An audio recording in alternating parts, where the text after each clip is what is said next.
ওই জাহান্নামের আযাবের কিয়ামতের মাঠে আল্লাহর সামনে দাঁড়াইয়া আল্লাহর সামনে যে জবাব দিতে হবে, এই হিসাবের দিনের ভয় অন্তরে ঢুকাও। তাহলে কি হবে জানোনি? এক নাম্বার লাভ হবে, দুনিয়ার সমস্ত গুনার কাজ ছেড়ে দেওয়া তোমার জন্য সহজ হইয়া যাবে। ঠিক না বেঠিক? দুই নাম্বার, নেক আমল করার মতো মন মানসিকতা সৃষ্টি হবে। আল্লাহর সামনে আমার দাঁড়াতে হবে, শুধু আল্লাহ একা নয়, ওই কিয়ামতের মাঠে আদম নবী থেকে নিয়ে কিয়ামত পর্যন্ত যত নবী রাসূল আল্লাহ দুনিয়ায় পাঠাইছেন সব নবীরা ওই মাঠে থাকবেন, আপনিও থাকবেন, তোলাপাড়া পিসাবও থাকবো, আমিও থাকবো, সবাই কিন্তু ওই মাঠের মধ্যে থাকবো। ঠিক না বেঠিক? আজ আপনারা অনেকেই তুলাপাড়া পীর সাহেব হুজুরের মুরিদ, আপনার কোনো পাপের কথা, কোনো খারাপ কথা পীর সাহেব হুজুর শুনলে উনি মনে কষ্ট পাইবেন। আপনিও চান আমি যে সুদ খাই এই কথাটা পীর সাহেব যেমন না জানে। ঠিক নেই? মুরিদের এরকম কিন্তু মুরিদের যে আমার হুজুর যাতে আমি যে নামাজ পড়ি না আমার হুজুর যাতে না জানে, আমার ঘরে যে টেলিভিশন আছে আমার পীর সাহেব হুজুর এই কথাটা না জানে, গোপন রাখতেছে পাপের কথাটা। ঠিক নেই? এবার চিন্তা করুন, পীর সাহেব আপনার গুনার কথা জানলে আপনার লজ্জা হবে, আপনি তার মুরিদ। এই যদি হয় অন্তরে ভয়, চিন্তা করে দেখুন, যখন অন্তরের মধ্যে এই ভয় আসবে, আমার রাসূল যারে না বানাইলে আমার আল্লাহ আসমান জমিন চন্দ্র সূর্য আর কুরসি লৌহ কলম জান্নাত জাহান্নাম কোনো কিচ্ছুই বানাইতেন না। যে নবী আমারে সুপারিশ করে জান্নাতে নিবেন, ওই নবীর সামনে যখন আমার আমলনামাটা খোলা হইবে আর যখন পাপের কথা ঘোষণা করে ঘোষক জানায়া দিবে, ওই দিন আমার কেমন লজ্জা হবে, কেমন শরম হবে। এই ভয় যখন, এই লজ্জা শরমের ভয় যখন অন্তরের মধ্যে ডুববে রে, আর যখন ভয় ডুববে আমার বানানেওয়ালা আসমান জমিন বানানেওয়ালা ওই এত বড় আরশে আজিমের মালিক আল্লাহ তাআলা নিজে আমার গুনাহগুলো নিজ কানে শুনবেন, আল্লাহ উপস্থিত থাকবেন। ওই দিন আমি বান্দার কি অবস্থা হবে, এই ভয় যখন বান্দার অন্তরের মধ্যে ডুববে, বলেন বান্দা গুনাহ করতে পারবো নি? না। এজন্য রাসূল বলে আগে অন্তরের মধ্যে আল্লাহর ভয়, জাহান্নামের আযাবের ভয় ঢুকাও, নবীর ভালোবাসা ঢুকাও, আল্লাহর ভালোবাসা মহব্বত ঢুকাও, যে আমার আল্লাহ দেখতেছে, আমার আল্লাহ। এক পীর সাহেব মুরিদ তিনজনকে তরমুজ দিয়া বললেন, যা তরমুজ বানাইয়া সির সির করে কাটিয়া লবণ দিয়া মরিচের গুঁড়া দিয়া বালা করে নিয়ে আয়, তবে যাই না রাখিস, এমন জায়গায় কাটবি, এমন জায়গায় বানাইবি দুনিয়ার কেউ যেমন না দেখে। কয়ে দিছে ইসাবুদুরের বয়ানের মধ্যে বলছেন, কয়েক ইসাবুদুরের কবুতর মুরুখ দিয়া দিয়েছেন, তিন মুড়ি তিনটা দিয়া দিয়েছে, দেওয়া হয়েছে, যা জব করে লইয়া এমন জায়গাতে জব করে আনবি কেউ যেমন না দেখে। দুইজনে বেটার মতো করে রাজকাজ গিয়া জব করে লইয়া হচ্ছে, দুইজনে তরমুজ বানাইয়া সুন্দর করে লইয়া হচ্ছে, আরেকজনে পারছে না। হুজুরে জিগা হেরা দি করলো, তুই করলে না, হেরা জিগা কি তারি কই করছ, বাথরুমে সিফাত, কেউ দেখছে না। এদের তুই ঘরে দোয়াল লাগাই করে লিছি, কেউ দেখছে না। এরা যে তুই করলে না, আমি কেমনে করুন কুসুন, কেউ যেমন না দেহে তাকায় দিয়ে যে হানুই যায় আল্লাহ আমার দেহে। এই যে একটা ভয়, এই ভয়টা অন্তরে থাকলে গুনাহ করতে পারবো। এজন্য আল্লাহ রাসূল বলেন, গুনার কাজ ছাড়ার এক নাম্বার মেডিসিন, এক নাম্বার ঔষধ হলো অন্তরে আল্লাহর ভয় ঢুকাও, মনে মনে ঢুকাও। যেখানেই যাই মানুষ আমারে না দেখলেও, কেউ আমারে না দেখলেও আমার আল্লাহ আমারে দেখতেছে। ঠিক না বেটি? এজন্য আল্লাহ বলেন কোরআনের মধ্যে বারবার আল্লাহ তাআলা এই বিষয়টা ক্লিয়ার করছেন। আল্লাহ বলেন, বান্দা বান্দি রে, ওহুয়া মাকুম আইনামা কুনতুম, বান্দা তুমি যেখানে আমি আল্লাহ সেখানে আছি। فأينما تولوا فثم وجه الله। আল্লাহ বলেন, বান্দা তুমি যেই দিকে থাকাও ওই দিকে আমি আল্লাহ হাজির আছি। অর্থাৎ আমার কুদরত সব জায়গার মধ্যে বিরাজমান।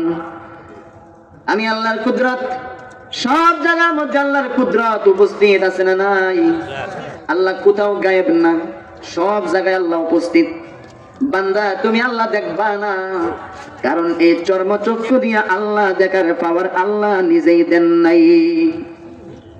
যদি জান্নাতি হইতে পারো, জাইনারাই খুলে গোলাম, জান্নাতের ভিতরে প্রত্যেকটা মুসলমান মুমিন নর নারী পুরুষ মহিলা প্রত্যেকে নিজের চোখ দিয়া আল্লাহ তাআলাকে দেখতে পাবে। ভাইরা আমার, এজন্য বলতেছিলাম আল্লাহ তো বানাইছেন আমাদেরকে, আল্লাহ দুনিয়ার জমিনে পাঠাইছেন, যত নাজ নিয়ামত কিছুর দরকার আল্লাহ ব্যবস্থা করছেন, ঠিক না বেঠিক? আমরা কিন্তু এমন একটা অবস্থার মধ্যে ছিলাম যখন আল্লাহর কাছে দরখাস্ত করার মতন না। মায়ের পেটের ভিতরে আল্লাহ আমাদেরকে লালন পালন করেছেন, আমরা কার কি খাবার লাগবে মার পেটের ভিতরে আল্লাহ কিন্তু ব্যবস্থা করছেন। মায়ের নাভির সাথে সন্তানের নাভি তাকে সংযুক্ত করে দিয়ে আল্লাহ খানা পিনার ব্যবস্থা করে দিয়েছেন। মুখ দিয়া খাবার নাই।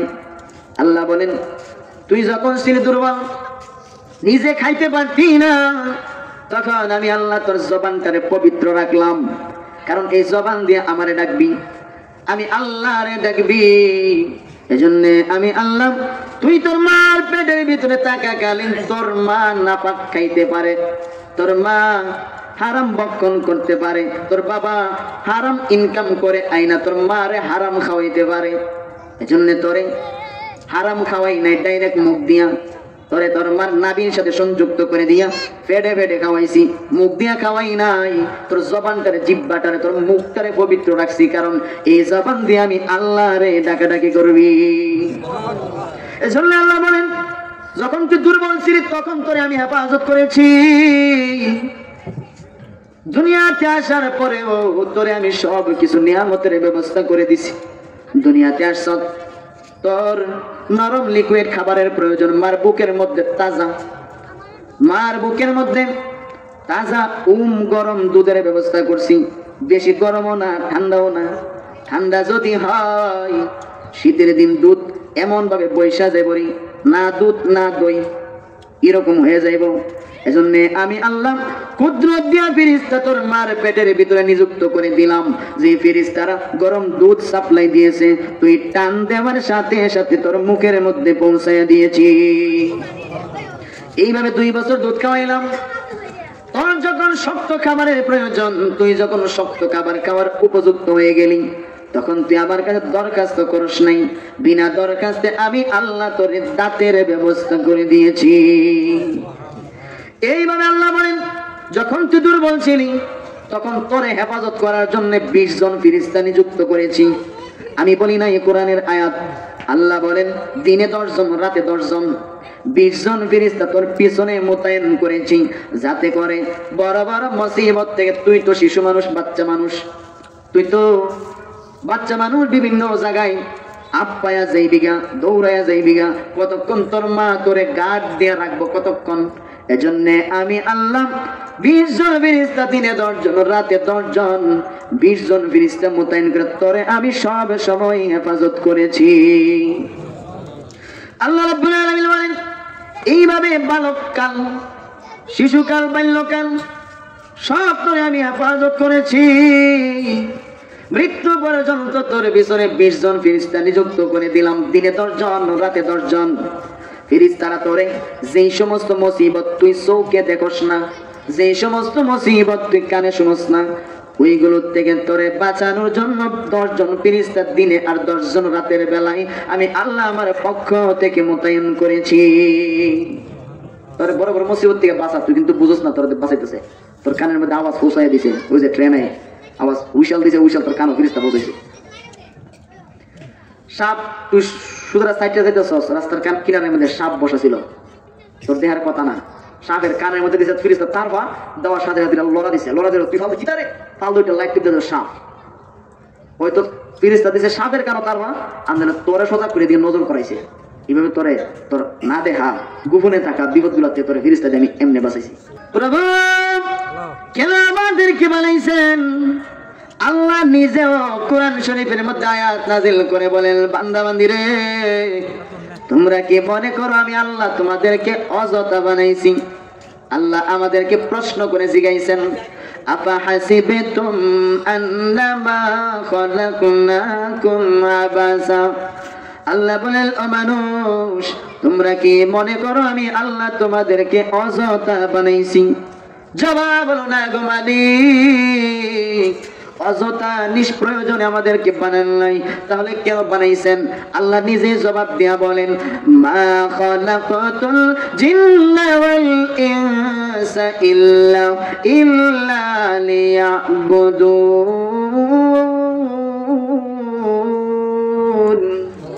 আল্লাহ বলেন, আমি আল্লাহ তোমাদেরকে বানাইলাম জীবনের প্রতিটা মুহূর্তে আমি আল্লাহর দাসত্ব গোলামির জন্য। প্রতিটা মুহূর্তে আল্লাহ ইবাদত দাসত্ব গোলামি করার জন্য বানাইছেন। আমরা যদি ফালটা প্রশ্ন করেন প্রতি মুহূর্তে ইবাদত কেমনে করুন? ফজর নামাজ পড়ছি, জোহর পড়ছি, আসর পড়ছি, মাগরিব পড়ছি, এশা পড়ছি, না সর্বোচ্চ শেষ সাথে ঘুম ভেঙে গেছে গা, ওইটা 2 রাকাত তাহাজ্জুদ পড়লাম, বা দিনে বেলা মেসেজ এক দিবেন আল্লাহু আকবার সুবহানাল্লাহ কইলাম, কিন্তু 24 ঘন্টা ইবাদত এটা কেমনে সম্ভব? আল্লাহ রাসূল বলেন, ফজর থেকে এশা পর্যন্ত 5 ওয়াক্ত নামাজ যদি তুমি জামাতে পড়ো, ফজর জামাতে পড়লি, নিয়ত জোহর আবার জামাতে পড়তাম, ফজর থেকে জোহর পর্যন্ত যে লম্বা টাইম, এই সময়টার মধ্যে যদি হারাম কোনো কাজ, গুনার কোনো, পাপের কোনো কাজ যদি বান্দা তুমি না করো, আল্লাহ রাসূল বলেন ফজর থেকে জোহর পর্যন্ত মাঝখানের পুরা সময়টা আমার আল্লাহ নেক আমল হিসাবে আমল নামার মধ্যে লিখিয়া দেয়। জোহর পড়লি আবার আসর, আসর থেকে মাগরিব, মাগরিব থেকে এশা পরে নিয়ত করে ঘুমাইলি, আল্লাহর দায়িত্ব দিলিও গো আল্লাহ ফজরের সময় কিন্তু জাগায়া দিও। আল্লাহ কোরআনে বলেন, যেই ব্যক্তি আমার হাতে তার জিম্মাদারি দিয়ে দেয়, আমি আল্লাহ শ্রেষ্ঠ জিম্মাদার, পেটের বেদনা উঠাইয়া হইলেও তারে সজাগ করামু। আল্লাহর হাতে দায়িত্ব দিব। আল্লাহ এশার নামাজ জামাতে বলছে, ফজর যখন কাজা নাও, তোমার কুদরতি হাতে দায়িত্ব দিলাম, আমরা জাগায়ও। আল্লাহ তার ভাই উঠাইব না, দায়িত্ব আল্লাহ দিলে যে কোনো আল্লাহ উঠাইব। মশা কানে ধরে ব্যান্ড করবো, ঠাস করে মারবো তুমি নিজের কানের মধ্যে, আর কান ফট্টি গরমে উঠবো, আমরা এমনি উঠবা, আনলে পেশাবি মন ধরা ধরবো, টনটুনি শুরু যাবো, দেখবা কেমন উঠো, ঠিক নেই?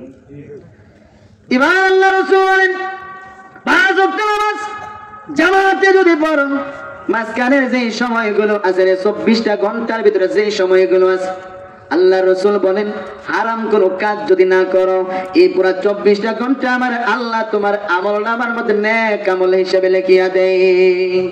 তাহলে 24 ঘন্টা ইবাদত কইছি নি? আল্লাহ রাসূল বলছেন যে এইলো সহজ হিসাব। যদি 5 ওয়াক্ত নামাজ জামাতে পড়ো, 5 ওয়াক্ত নামাজ যদি জামাতে পড়ো, হারাম কোনো কাজ না করো, সারা দিন এই যে ফজর থেকে নিয়ে এশা থেকে নিয়ে পুরো দিন ফজর, এই পুরো 24টা ঘন্টা আল্লাহ তোমার আমল নামায় নেক আমল হিসাবে লিখে দিবে। এখন 5 ওয়াক্ত নামাজ পড়ার ইচ্ছা আছে তো ইনশাআল্লাহ? যারা পড়েন না ওখান থেকে শুরু করেন, জীবন তো কাটাই গেলেছি নই, 50, 60, 70 বছর, 30, 40, 50, 60, সব বয়সের মানুষ এখানে আছে না? কেন কয়দিন বাঁচে? এমন কোনো দিন নাই যে মসজিদের মাইকে এলান না হইতেছে যে অমুক বিদায় হয়ে গেছে না, কথা ঠিক না বেঠিক? হঠাৎ আপনার মৃত্যুর ঘন্টা তো বেঁচে যেতে পারে, কেনা কয়দিন বাঁচবেন কোনো গ্যারান্টি আছে? কেউ জানেন বলে আমি 3 বছর বাঁচুন, 5 বছর বাঁচুন, 30 বছর বাঁচুন? জানেন কেউ?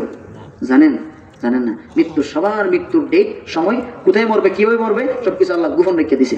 কেন গোপন রাখছে? আপনি আল্লাহর যদি প্রশ্ন করেন, আল্লাহ এটা জবাব দিয়ে রাখছে যে মৃত্যু গোপন রাখছে। এর মূল রহস্য, মূল কারণ হলো, বান্দা আমি চাই তুই যাতে সব সময় আমার গোলামিত লাগিয়ে তাহস, কারণ কখন মরবি জানাস না তো, ঠিক না? যদি মৃত্যুর ডেট জানতে তেন না বলে আমি মরম 2050 সালে জানুয়ারি মাসের 20 তারিখ, এরা কিন্তু কইরাল যেমন পর 50 সাল ডুববার 2-3 মাস আগ থেকে সব ছেড়ে দিয়া দাঁড়িয়ে দূরে লম্বা রেখে 5 ওয়াক্ত নামাজ দিয়ে এই গাটি উঠিলে জামগা চিল্লা আর বাইক হয়ে না মসজিদ ওইখানে মসজিদে বইরা তুই যেরকম করবে। যদি জানতেন তেন না ওইরকম করতেন, জানেন তো না কোন সময় যে মরবেন, সুতরাং ঠিক না? এজন্য নামাজটা মাঝে তো করার দরকার নেই। আল্লাহ কিন্তু সাথে থেকে দেখা আমাদের সবকিছুর সাক্ষী হইতেছেন, কথা ঠিক না বেঠিক?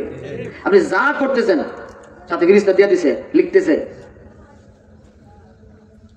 এরপরে জমিনের মধ্যে যে ফেরেশতারা আসে প্রতিদিন সকাল সন্ধ্যা, এরাও দেখতেছে, এরাও লিখতেছে। ফজরের সময় 70,000 ফেরেশতা বাইতুল মামুর থেকে তোয়াফ কইরা পৃথিবীর কাবাঘর তোয়াফ করে পৃথিবীর মধ্যে নামে সারাদিন পৃথিবীর মধ্যে ঘুরে কোন বান্দার কোন অবস্থা, প্রত্যেকের ঘরে দরজায় যা গিয়া বান্দার কার কি অবস্থা লিখিয়া সন্ধ্যাবেলা বিদায় এই খাতাটা আবার কত মাস জমা দিয়া যা, এগুলো সব কিন্তু আসলে মাঠে লিখিয়া ওইখানে দেখাইব। প্রতিদিন লেখা হইতেছে। এবারে সাথে 2 জন দিয়া দিছে, এরা তো সাথে আছে না? কিরামান কাতিবিন ইয়ালামুনা মা তাফআলুন।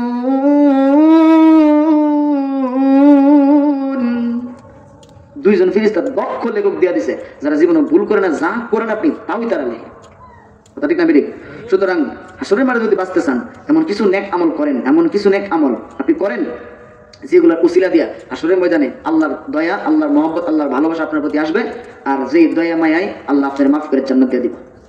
কারণ ইবাদত দিয়া তো জান্নাতে যাওয়া সম্ভব না, ঠিক না?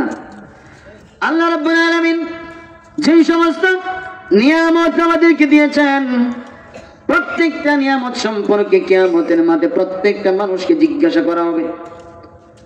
আমাদের নবীজি 3 দিন খানা খায় নাই, শুধু খেজুর আর পানি ছাড়া কোনো খাবার খায় নাই। 3 দিন পর আবু বকর রুটির ব্যবস্থা করলেন। আল্লাহ নবী গোশত দিয়া রুটিটা মাখাইলেন, মাখাইয়া লুকমা হাতের মধ্যে নিছেন, মুখে দিবেন। 3 দিনের উপবাস, বুক পর্যন্ত নিয়া আল্লাহ নবী মুখের মধ্যে খানাটা দেন না। আল্লাহ নবী নিচে দিকে তাকাই রইছেন, চোখের পানি ছাইরা নবী কান্না শুরু করছেন। আবু বকর জিজ্ঞাসা করেন, ইয়া রাসূলুল্লাহ, কান্নার কি কারণ? হুজুর কেন কাঁদলেন? আল্লাহ নবী বলেন, রে আবু বকর, আল্লাহ কুরআনে বলেছেন প্রত্যেকটা নিয়ামত সম্পর্কে আল্লাহ জিজ্ঞাসা করবেন। এই যে লুকমার হাতে নিয়েছি, এই লুকমার সম্পর্কে ও মহান আল্লাহ তাআলা আমারে জিগাইব। সুম্মা লাতুসআলুন্না ইয়াওমাইযিন আনিন নাঈম। প্রত্যেকটা নিয়ামত সম্পর্কে প্রত্যেকটা মানুষকে আল্লাহ রাব্বুল আলামিন জিগাইবেন। একটু চিন্তা করে দেখুন, আল্লাহ রাসূল সাল্লাল্লাহু আলাইহি ওয়াসাল্লাম নিজে বলতেছেন, সাহাবীরা রে, কিয়ামতের ময়দানে আল্লাহ রাব্বুল আলামিন প্রত্যেকটা নিয়ামত সম্পর্কে প্রত্যেককে জিগাইবেন, সবাইরে জিগাইবেন। ওমর রাদিয়াল্লাহু আনহু উনি ডাকতে, হুজুর সবাই বলতে কি সবার ভিতরেও আপনিও আছেন নাকি? আল্লাহ নবী গো, আপনারও কি আল্লাহ জিগাইবেন? নবী বলেন, সাহাবীরা রে, ও আমার ওমর, প্রত্যেকটা নিয়ামত সম্পর্কে আল্লাহ রাব্বুল আলামিন আমারও জিগাইবেন, কিন্তু আমার প্রতি মহান আল্লাহর দয়া মায়া হয়ে যাবে। আল্লাহর দয়া মায়া যদি কারো প্রতি না আসে, ওই লোকটা কোনোদিন জান্নাতে যেতে পারবে না। কারণ নেক আমল দিয়ে জান্নাতে যাওয়া সম্ভব না রে। আল্লাহ যদি পৃথিবী দেখার জন্য যে চক্ষু দিছিলেন, এই চোখের নিয়ামতের বিনিময় যদি আল্লাহ চায় বসেন, তোর 60 বছর জিন্দেগির সেজদা আর নামাজ আর রোজা, যত দান সদকা, কোনো কিছু দিয়া ওই চোখের নিয়ামতের বিনিময় দিতে পারবি না রে আল্লাহ। রৌদ্রের মধ্যে যখন পরিশ্রম করছিলি, ওই সময় যখন গলা শুকায়া গেছিল, আর যখন ডাক দিছিলি বাড়ির মধ্যে ঠান্ডা পানি টিউবওয়েল থেকে নিয়ে আস, সন্তান যখন গ্লাস ভরাইয়া কলসি দিয়া ঠান্ডা পানি নিয়ে আসছে, ক্ষেতের লাইলের মধ্যে বসিয়া ঠান্ডা পানি দিয়ে পান করছিলি, ওই সময় পানিটা কেমন লাগছিল? তখন বান্দা বলবে, প্রভু গো, অমৃতের মতো লাগছিল। এমন একটা পিপাসা, এমন তৃষ্ণার্ত আমি হয়েছিলাম গো, ওই সময় পানি না পাইলে কলিজা আমার ফাটিয়া যাইত। আল্লাহ বলেন, ওই দিনের 1 গ্লাস পানির বিনিময়ে দিয়া যাও। শেষ। এই কথা কইলে তোমার 60 বছর শেষ, ঠিক নেই? 500 বছর ইবাদত বন্দেগী করেছে বান্দা। আমাদের নবীজি ঘটনা বর্ণনা করতেছেন, 500 বছরের কবুল ইবাদত বান্দার আমল নামায় আছে। হাসরের ময়দানে আল্লাহ তাআলা বান্দাকে বলবেন, আমার দয়ায় জান্নাতে যাবি নাকি নেক আমলের বিনিময়? বান্দা বলবে, আল্লাহ আপনার দয়া মায়ায় জান্নাতে যাব কেন? আমার তো নেক আমলের অভাব নাই, 500 বছরের কবুল ইবাদত আমার আমল নামায় আছে। সুতরাং আমি বান্দা আপনার দয়ায় না গো মালিক, আমি নেক আমলের বিনিময়ে জান্নাতে যেতে পারবো। বান্দাটা আল্লাহর কাছে কবুল হয়ে দিয়েছে, কারণ 500 বছর ইবাদত করছে বেটা, বনি ইসরাইলের লোক। 500 বছর মুসা নবীর জামানার লোক, 500 বছর ইবাদত করছে বেটা, 500 বছর কবুল ইবাদত। এটা আল্লাহ দেখতেছে, এও জানে। তখন আল্লাহ তার প্রতি রাজি, খুশি। হেজে কইলেছে, আমি আপনার দয়ায় জান্নাতে যেতাম চাই না, আমি আমার ইবাদতের জোরে জান্নাতে যাবো। আল্লাহ কিন্তু রাগ হইতো না, আল্লাহ রাখবো। আল্লাহ রাগ হলে তো আমরা যত ফাঁক করি ধরে ধরে প্রতিদিন সকাল সন্ধ্যা আমরা ঠ্যাঙ্গ ধরে ধরে নাচ আনন্দ হয়, ঠিক নেই?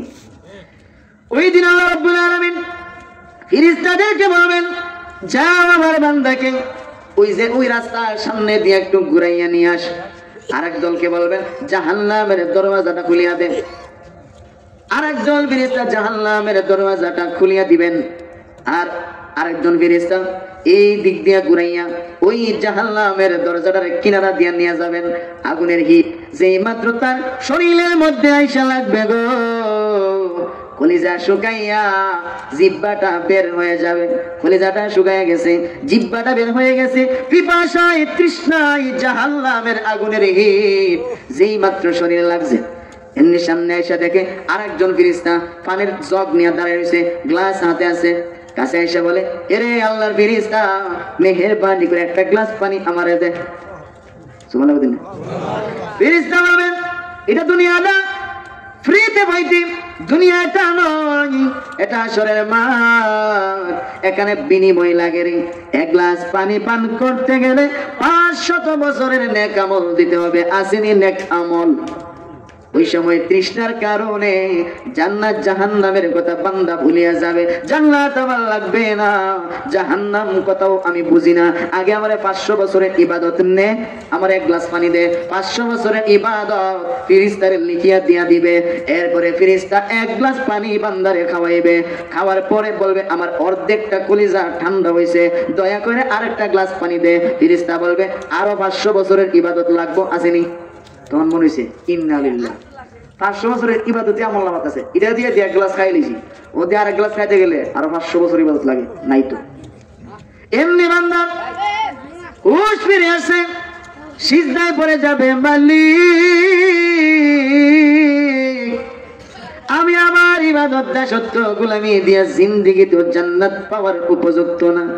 আপনি যদি এক গ্লাস পানির বিনিময় 500 বছরের ইবাদত যদি ফেরেশতারে দিতে হয়, আপনি যদি গো একদিন সারাদিন যে পানি আমি পান করছি, যে পানি আমি খরচ করছি, ওই পানির বিনিময় যদি চান, আমি বান্দা আরো কয়েক হাজার বছর ইবাদত করলেও একদিন যে পানি আমি দুনিয়াতে খরচ করছি এর বিনিময় দেওয়া সম্ভব নয়। এক গ্লাস খাইতে যদি 500 বছর ইবাদত লাগে, সারাদিনে যত গ্লাস খাইছে হিসাব করলে কয়েক হাজার বছর ইবাদত লাগবে। তখন বান্দা উশ আইছে, উশ ফিরত আইছে যে কিতা করলাম, এটা কিতা বুঝি করতে নাকি আল্লাহর সাথে, কতক্ষণ আগে কইলাম আপনার দয়া ছাড়া আমার ইবাদতের জোরে হয়েছে না তো জানো, কিতা কইলাম এটা সেজাত করে আল্লাহ মাফ করে দিন, ভুল হয়ে গেছে গা। আল্লাহ বলে হাসরে বাড়ি কোনো ভুল টুল নাই, জালে হাও এটা খাতা পত্র বন্ধ হয়ে গেছে গা, এটা দুনিয়াতে হয়তো ওখান যাও এটা আমার সাথে বান্দা তোর বুঝাইবেন লাগবে, ওই এই খেলাটা খেলাইছি ওখান ক ইবাদতে যাইবে না আমার দয়ায় পাল্লা, আমনের দয়া, আমরা দয়া করে উপায় নাই। আল্লাহ আল্লাহ বলেন যে আমি তোরারে দুনিয়ার জীবন দয়া করে সব নিয়ামত দিছি, এত কিছু আয়োজন করছি, সব নিয়ামত তোরারে দিছি। এই যে তোরা আমার মানুষ না, শয়তান ওই যে কতক্ষণ হুজুরে কয়ে গেছে, শয়তান একটা হুকুম না মানার কারণে আল্লাহ কাফের ফতোয়া দেয়, লাত্তি মেরে জান্নাত বাই করে দুনিয়া পাঠিয়ে দিছে। আর আমরা দৈনিক আল্লাহর কতটা হুকুম অমান্য করি, কথা ঠিক না বেঠিক? দৈনিক কত বিধান আল্লাহর, কত হুকুম আমরা অমান্য করতেছি। চিন্তা করেন, ওই দিক দিয়ে চিন্তা করলে আমরা অবস্থা কই গেছে চিন্তা করে দেবেন, এই দিক দিয়েও চিন্তা করবেন। আল্লাহ রাব্বুল আলামিন বলেন, দুনিয়াতে যেমন তুই আমার না মানার পরেও তোরে সব নিয়ামত দিয়েছি, রাগ করে কিন্তু বাতাস বন্ধ করি নাই, তোর অক্সিজেন নেওয়া বন্ধ করি নাই। বান্দা বান্দি রে, অক্সিজেনের হিসাবটা যদি করো, বর্তমান বাজার দরে 4 কোটি টাকার অক্সিজেন, 4 কোটি টাকার অক্সিজেন প্রতি মাসে এক একটা মানুষে নিতে আছে। হাসপাতালের হিসাব, হাসপাতালে ভর্তি অক্সিজেন লাগানো, এটার বাজার দর হিসাব করে দেখা গেছে প্রতিদিন, আমরা প্রতিদিন 24 ঘন্টা করে হিসাব করলে প্রতিদিন হিসাব করে প্রতি মাসে প্রত্যেকটা মানুষ 4 কোটি টাকার অক্সিজেন নিতে আছে। যদি খালি আল্লাহ অক্সিজেনের বিল দেওয়া লাগবো, কারেন্টের বিল যেমন দিয়েছে, বাচ্চা তখন গেল নি। এই 5 গাঁও শোনা আমরা ভিতরে 2-1 জন মানুষ ছাড়া আর কেউ থাকবো না, কথা ঠিক নেই? 2-1 জন কয়েক বছর পরে নাই, টেহা নাই, অক্সিজেন বন্ধ, শেষ জায়গা স্টপ করে লিখছে, মরে গেছে, শ্বাস বন্ধ গেছে, এরকম হইলো, ঠিক না বেঠিক? আল্লাহ বলেন বিনিময় ছাড়া কোন বিনিময় নাই। আমি আল্লাহ সব কিছু নিয়ামত তোরে আমি আল্লাহ বিনিময় ছাড়া এমনিতেই দিতেছি, কারণ আমি তোরে বানাইছি। কে বানাইছেন? আল্লাহ বলেন আমি তোরে বানাইলাম যেহেতু আমি তোরে দুনিয়ায় পাঠাইলাম, যতদিন হায়াত ধার্য করে দিয়েছি, যতদিন রিজিক দিব বলে কথা দিয়ে লিখিয়া দিছি, যতদিন তোরে এই দিব বলে তোর আমল নামাই তোর ভাগ্যের মধ্যে লিখিয়া দিছি, আমি আল্লাহ ততদিন তুই যা কিছু করো যেমনে মনে চায় তেমনি চল, আমি কিন্তু দেওয়া বন্ধ করবো না। আল্লাহ লিখিয়া দিছে। ওই যে সময় লিখছেন কলমে লিখছেন না, পৃথিবীতে আসা 50,000 বছর আগে আমরা কিতা করুন কিতা না করুন সবকিছু কিন্তু লিখে লেগে বাকি, ঠিক না? ওই সময় যা লেখছে যে আপনি এতটুকু অক্সিজেন নেবেন, এতটুকু গ্লাস পানি খাইবেন, এতটুকু রুটি খাইবেন, এতগুলো কুয়ারের রস খাইবেন, এতগুলো ভাত খাইবেন, এতগুলো এই সেই খাবেন, এই নিয়ে যা কিছু লেখছেন, এত হায়াত এত কিছু সব কিন্তু আল্লাহ ঠিক হয়ে দিব। কিন্তু বান্দা যে আল্লাহ কই আইছেন রূহের জগতে, আল্লাহ স্তবি রব্বিকুম কওলু বালা, আল্লাহ জিজ্ঞাসেন এই তোমরা কি আমি কি তোমাদেরকে সৃষ্টি করি নাই? আল্লাহ স্তবি রব্বিকুম, আমি কি তোমাদের রব না? রবের 3টা ব্যাখ্যা, রবের 3টা ব্যাখ্যা। 1 নম্বর হলো বানানো বলা, আমি কি তোমাদেরকে সৃষ্টি করি নাই? 2 নম্বর রব বলা তাকে যিনি তার বান্দাদের তার সৃষ্টির রিজিকের ব্যবস্থা করেন, কিতা করেন? রিজিকের। 3 নম্বর যে তোমাদের হায়াত দেন, লাইফ জীবন দিচ্ছেন। তো সব মিলে রব। আল্লাহ বলেন যে আমি কি তোমাদের রব না? তো আমরা কিন্তু কয়েছি কলু বালা, হ্যাঁ আপনি আমাদের রব, আর এটার উপরে দুনিয়াকে আমরা চলুন ওয়াদা দিয়েছি। আমরা কিন্তু আমরা ওয়াদা বিলে দিচ্ছি, ঠিক নেই? হযরত আলী নবী সাহাবী আলী রাদিয়াল্লাহু আনহু মসজিদে নবীর মধ্যে আল্লাহ নবীর সামনে বসেন।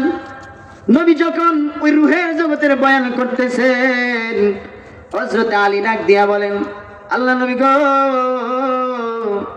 ওই রূহের জগতে আপনার কোন দিকে কতটুকু দূরে আমি আলী দাঁড়াইছিলাম এই কথাটা আমার ভালো কইরা মনে আছে। হুজুর আমি থেকে কত দূরে আমি দাঁড়াইছিলাম এটা আমার মনে আছে। রাসূল বলেন আমার মনে আছে তুই আমার কত দূরে দাঁড়াইছিলি? রাসূল বলতেন আমারও মনে আছে তুই আলী আমার কত দূরে দাঁড়াইছিলি। দাঁড়াইতে কইতে অলু বলা মনে আছে। ভাইরা আমার, এজন্য আল্লাহ রাব্বুল আলামিন আমাদেরকে বানাইছেন ইবাদত দাসত্ব গোলামি করার জন্য। 5 ওয়াক্ত নামাজ জামাতে পড়েন, হালাল খান, সুদ খায়েন না, ঘুষ খায়েন না, এটা ওয়াজ তো সকলেই করে, কিন্তু মানে কয়জনে? এতক্ষণ তো হুজুরে এইগুলাই বলে গেছে, কথা ঠিক না বেঠিক? ওয়াজ বেশি লাগে না, আমল করলে অল্পতেই যথেষ্ট, ঠিক না বেঠিক? মানলে আবু বকর, না মানলে আবু জাহেল, ঠিক নেই? আবু বকর বিনা প্রশ্নে রাসূল কইছে মেনে নিছে, আমল শুরু করেছে। আর আবু জাহেল 360 বার দাওয়াত দিছে, খামিছে না, খামিছে। আল্লাহু আকবার। ভাইরা আমার, 5 ওয়াক্ত নামাজ জামাতে আদায় করেন, সত্য কথা বলেন, মিথ্যা কথা বললেন না। জীবন চলে গেল মিথ্যা বলবেন না। নিজে ভালো পড়েন, নিজে ভালো চলেন, আল্লাহর ইবাদত দাসত্ব গোলামি করেন, সত্য পথে চলেন, হক পথে চলেন, হালাল পথে চলেন। নিজের সন্তানটারেও ভালো শিক্ষা দিয়ে যান, কারণ সন্তান আমানত, সন্তান প্রত্যেকের কাছে আমানত। আল্লাহ কোরআনে বলেছেন সন্তানের প্রতি মায়া এটা আল্লাহর দান, কথা ঠিক না বেঠিক? সন্তানের প্রতি ভালোবাসা এটা আল্লাহর দান। এই যুবক ভাই যারা মাহফিলের বয়ান শুনতেছেন, এ ভাই পৃথিবীতে কেউ চিরদিন থাকবে না রে, এমন কোন দিন নাই যেই দিন যুবকের মরণের সংবাদে শুনি না। হয়তো ফেসবুকে, আর না হয় ইউটিউবে, আর না হয় পেপার পত্রিকায়, কোনো না কোনো জায়গায় শুনতেছি যুবক, ওই যে পানির তলে যুবকের লাশ, বাসের নিচে যুবকের লাশ, হুন্ডার অ্যাক্সিডেন্ট করে যুবক মারা গেছে, দলে দলে মারপিট করে, বাপ দাদার ঠিকানা নাই কিন্তু মাইরা ফেলাইছে। বিএনপি আর আওয়ামী লীগ মারামারি লেগে মাইরা ফেলাইছে। এরকম ঘটনা ঘটে কি ঘটে না? প্রতিদিনই কোনো না কোনো জায়গায় ঘটতেছে। সুতরাং আল্লাহ রাসূল বলেছেন এমন একটা যুগ আসবে রে, এমন একটা সময় আসবে যেই সময় হত্যাকারীও জানে না এবং যে খুন হয়েছে সেও জানে না কেন আমারে মারছে, যে মারতেছে সেও জানে না কেন তারে মারতেছি, কোনো কারণ নেই। এমন একটা যুগ আসবে, এটাও চলতেছে এখন, ঠিক নেই? এজন্য বলে যে যুবক ভাই, এই দুনিয়ার কেউ আপন নয়। যারা আপন আছেন তুমি তো দেখো, তোমার মা বাপ, তোমার আত্মীয় স্বজনের দিকে তাকায় দেখো, মা বাবার চাইতে বেশি আপন আর কেউ আসেনি। যদি মা বাবার চাইতে বেশি আপন কেউ হয়ে যায়, বুঝবা এটা ওই দুশ্মন, ঠিক না বেঠিক? মা বাবার চাইতে আপন কেউ নাই। এজন্য তুমি এক নম্বরে ধরে রাখো, আমার আল্লাহ এবং রাসূল আমার আসল। এটা ভালো করে বুঝবেন, আল্লাহ এবং রাসূল আমার আসল, আমার মা বাপ কিন্তু আমার আসল না। আল্লাহ এবং রাসূল আমার আসল, মা বাবা আমার আপন। ঠিক নেই? যার সম্মান যেখানে তারে রাখবা সেখানে। মা বাবার সেবা যত্ন করতে হবে। আল্লাহ রাসূল বলেন, কই তুই দৌড়াস, মায়ের সেবা কর, বাবার সেবা কর, অটোমেটিক জান্নাত তোর নামে বরাদ্দ দেওয়া হবে। আল জান্নাতু তাহতা আকদামিনা উম্মাহাতিকুম। আল্লাহ রাসূল বলেন যে জান্নাত মার পায়ের নিচে। শোনো না, জান্নাত মার পায়ের নিচে, রাসূল বলেন। এজন্য মা বাবার সেবা যত্ন করো। মা বাবার চাইতে আপন কেউ নাই এই দুনিয়াতে। মা বাবাই তোর সব থেকে বড় আপন। আর মা বাবা সন্তান জন্মের আগে মা বাবার কিছু হক আছে, সন্তানেরও কিছু হক আছে না নাই? ভাইরা আমার লক্ষ্য করুন, সন্তান আপনার কথা শুনবে, আপনার সেবা যত্ন করবে। ও সন্তানের মা বাপ ভালো করে একটু শুনে যান, সন্তান আপনার সেবা যত্ন করে না, কারণ এর পিছনে যে সমস্ত কারণ হাদিস শরীফে আছে রে, এই কারণগুলোর মধ্যে যদি আপনার কারণ মিলিয়ে যায় তাহলে অটোমেটিক সন্তান আপনার কথা শুনতো না। আপনার সন্তানের উপরে যেমন হক আছে, সন্তানও মা বাবার উপরে হক আছে না নাই? জোরে কোন। উমর রাদিয়াল্লাহু আনহুর জামানায় উমরের কাছে এক ছেলে আয়েশা, বাবা আয়েশা নালিশ করছেন, আমার ছেলে আমার কথা শুনে না। আমার ছেলে, আমি যখন সবল ছিলাম তখন আমার ছেলেরে আমি সব কিছুর ব্যবস্থাপনা করে দিতাম, আমি লালন পালন করেছি, আমি তারে বড় বানাইছি, বিয়া শাদী করাইছি। আজকে আমার ছেলে আমার কথা শুনে না। হযরত ওমর বিরাট গরম মানুষ, ডাকাইয়া ছেলেরে আনলেন। আয়েশা আয়না বলতেছেন, কেন রে তুই তোর মা বাবা, তোর বাবার কথা কেন শুনস না? যুবক ডাক দিয়া বলে, এ আমিরুল মুমিনিন, খালি আমারে ওই জিগাইছেন, আমার উপরে বাবার অধিকার আছে, হক আছে, আমার বাপটারে একটু জিগান, আমার বাপের উপর যে আমার হক অধিকার ছিল, আমার হক গুলো আদায় করছেন, একটু জিগান। এটা তো কথা উঠি হই। এই তোর নাম কি? তা জুয়েল। কি না কইছে? জুয়েল। জুয়েল কইছে। এমনি উমর তোর বাইরে ই নাম্বার সুদ করে, জুয়েল নামে কেউ আমি বেচার না, কই ই নাম্বার সুদ করে। এক নম্বর তোর নাম দেওয়ার মধ্যে সন্তানের হক নষ্ট করলিস, ঠিক নেই? দেখ আর কিছু কারণ কইছে। ভাই আমার, এজন্য লক্ষ্য করুন, যা বলতে চাইছিলাম, আপনি 5 ওয়াক্ত নামাজি হয়ে যান, রমজান সামনে আসতেছে, রোজাদার হয়ে যান। আপনার সন্তানগুলোর দিনের কথা বলেন, আল্লাহর কথা বলেন, রসুলের কথা বলেন, কিয়ামতের মাঠে দাঁড়াতে হবে, ভয় সন্তানের দিকান। আর যারা বিয়া করেন নাই সামনে করবেন, অথবা নতুন বিয়া করছেন, সামনে ভবিষ্যতে সন্তানাদি দুনিয়াতে আসবে, আপনাদের সবাই মিলাইয়া একটা গোজামিল দেয়া যায়, একটা চ্যাপ্টার আপনাদেরকে দিয়া মিলাইয়া যায়। ভালো করে শুনেন, যারা হক প্রথমত নষ্ট করে ফেলছেন, এখন সন্তানদের আল্লাহর কথা বলেন, পরকালের ভয় দেখান, দিনের কথা বলেন, নামাজ রোজার কথা বলেন, পর্দা পুশিদার কথা বলেন। কারণ সন্তান আমানত, কিয়ামতের মাঠে প্রত্যেকটা মা বাবা তার সন্তানের দিনের কথা বলছেনি। সন্তান নামাজ কেন পড়লো না, পর্দা কেন করলো না, সুদ কেন খাইলো, মিথ্যা কেন বললো, এই সমস্ত কাজের ব্যাপারে মা বাবা তার সন্তানরে বলছেনি।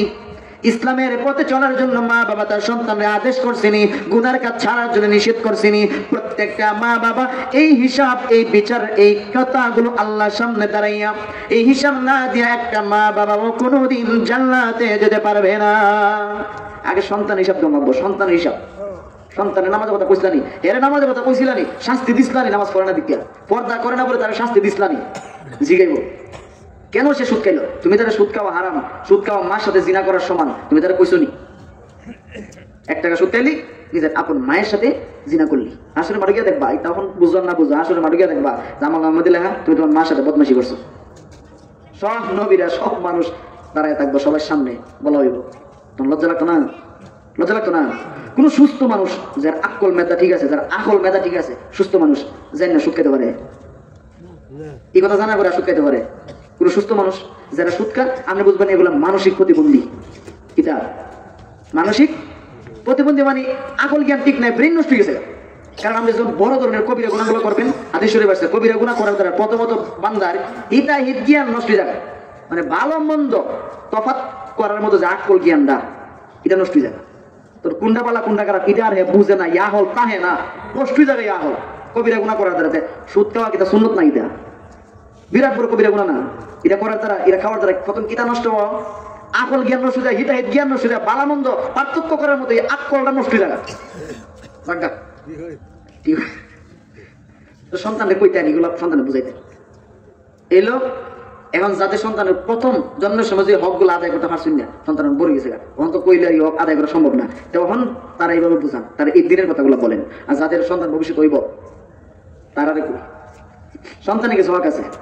1 নম্বর হক, সন্তান রূহের জগতে থাকা অবস্থায় মার গর্ভে আসার আগে সন্তান আল্লাহর কাছে দোয়া করে, ওগো আল্লাহ আমার মা বাবার এমন জ্ঞান দেও, আমার হারাম খাইয়া যেন জন্ম না দেয়, আমার বাপ তার এমন জ্ঞান দেও হারাম খাইয়া যেন আমার আমি সন্তানদের জন্ম যাতে না দেয়।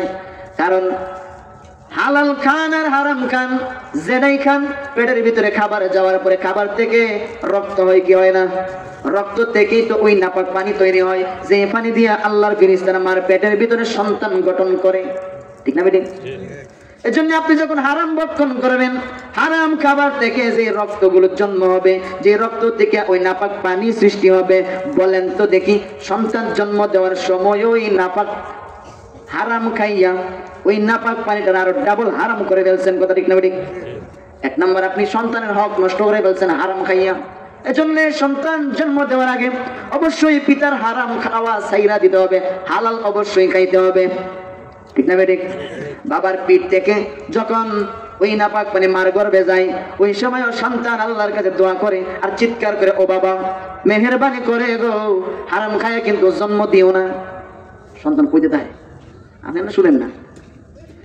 2 নম্বর, মার পেটের ভিতরে যাওয়ার পরে সন্তান মারে চিৎকার করে বলতে থাকে, মা গো হারাম কিন্তু খাইও না, ও মা আমার পেটে লইয়া পাপের কাজ কইরো না, গুনার কাজ কইরো না, কবিরা গুনাহ কইরো না, বেগানা পুরুষ দেখো না, জি বাংলা সিনেমা দেখো না, ও মা কুরআন শরীফ পড়ো, আল্লাহর সেজদা দিও, মাঝে মধ্যে রোজা রাখো, কারণ যাই না রাখো যেটার মধ্যে গঠন হয় ওইটার আসরে কিছু পাওয়া যায়, ঠিক না বেটি? কেরাসিনের বোতলে যদি ঘি আইনা ঠাসায়া বইরা দেন, ঘি আর ঘি থাকবো না কেরাসিনের গন্ধ ধরবো? যে মার পেটে সন্তান গঠন হয় ওই মা যদি বেগানা পুরুষের সাথে খোলামেলা চলাফেরা করে, পেট বাহির করিয়া যদি মার্কেটের মধ্যে গিয়া ঘুরে, বেড়া ফালরে যদি দেখায়, বেড়া ফালরে ধাক্কায় গিয়া মার্কেট করে, এরকম যদি হয়, মা তো মনে মনে ধারণা আমার সন্তান আব্দুল কাদের জিলানী হইব। আল্লাহর কসম এই সন্তান আব্দুল কাদের জিলানী জিন্দেগিতে হইতো না, বরং এটা ডিপ জল মার্কা হইব, ঠিক নি? এটা ডিপ জল হইব, এটা আব্দুল কাদের জিলানী করতে হইব। জিলানী ওভার ফটো মা বন্ধ করে লিখা আগুন, ঠিক না বেটি? ভাই আমার মার পেটে সন্তান থেকে মাকে বলতে থাকে, মা গো হারাম খায়ও না, বেগানা পুরুষ দেখো না, সিনেমা দেখো না। ভাইরা আমার এমনও বুজুর্গানে দিন বিদায় হইছেন, মার কাছে গিয়া বলছেন, মা গো 40 বছর ধরে ইবাদত বন্দেগী করে কিন্তু মজা পাই না কেন? মা বলে, আমি একটু চিন্তা করে লই। মা মুরাকাবায় বসছেন, মা কত বড় অলি চিন্তা করেন, মা মুরাকাবায় বইসা মনে পইরা গেছে সন্তান পেটে থাকা অবস্থায়,